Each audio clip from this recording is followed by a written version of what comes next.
Fitness yoga guru क्रीडा शिक्षक श्री हरिभाऊ डेरले सरांचा नमस्कार. कसे आहात? मजेत आहात ना? तर चला आज आपण व्हॉलीबॉल खेळाविषयी माहिती मिळवूया. मित्रांनो, व्हॉलीबॉलचे मैदान हे 9 बाय 18 मीटरचे असते. ते 2 विभागात विभागले जाते. मैदानाच्या मध्यभागी 1 मीटर सफेद जाळी लावली असते. त्या जाळीची लांबी ही 10 मीटर असते. पुरुषांसाठी तिची उंची 2.43 मीटर इतकी तर स्त्रियांसाठी 2.24 मीटर इतकी असते. मैदानात खेळाडू अशा पद्धतीने उभे राहतात. सेटर, उजव्या बाजूचा अटॅक करणारा, काउंटर अटॅक करणारा, युनिव्हर्सल, सेंटर ब्लॉकर आणि लिबेरो. व्हॉलीबॉल कौशल्य दाखवण्यासाठी passing, sitting, spiking, blocking, digging आणि सर्व्हिस सारखी कौशल्ये महत्त्वाची असतात. या खेळात आपल्या हाताचा उपयोग करून बॉलला जाळीवरून आपल्या विरोधी संघाकडे पाठवायचा असतो. त्याच वेळी विरोधी संघाला तो परत आपल्या विरोधी संघाकडे आपल्या मैदानावर पडण्याअगोदर पाठवायचा असतो. प्रत्येक संघात 6 जागा असतात.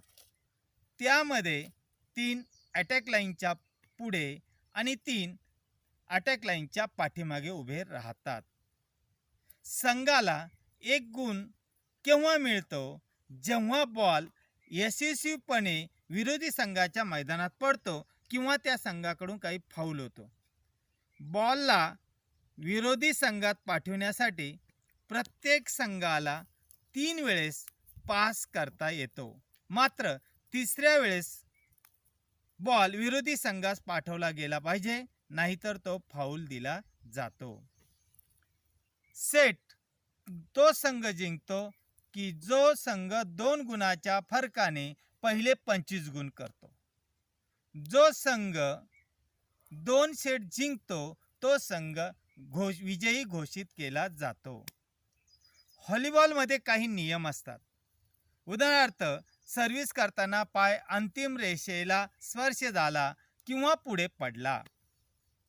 सर्व्हिस करताना बॉल व्यवस्थितरित्या जाळीच्या वरून पास न होणे. चुकीच्या पद्धतीने सर्व्हिस करणे. खेळादरम्यान शरीराच्या कोणत्याही अवयवाचा जाळीला स्पर्श होता कामा नये. तुम्ही कितीही चांगले खेळाडू असले तरी सुरक्षा नियम आवश्यक आहे. योग्य कौशल्याचा उपयोग करून आपल्या खेळाडूवर नजर ठेवली पाहिजे आणि बॉल मैदानात पडण्या अगोदर आपल्या खेळाडूला कॉल केला पाहिजे, म्हणजे दुसरे खेळाडू एकमेकांना धडकणार नाही. तर चला आपण मैदानात जाऊया. स्फूर्तिदायक, चपळदार, लवचिकता व तत्पर निर्णय क्षमता विकसित करणारा व्हॉलीबॉल सारखा आपण खेळ खेळूया आणि आपलं जीवन आरोग्यमयी बनवूया, तंदुरुस्त राहूया. धन्यवाद.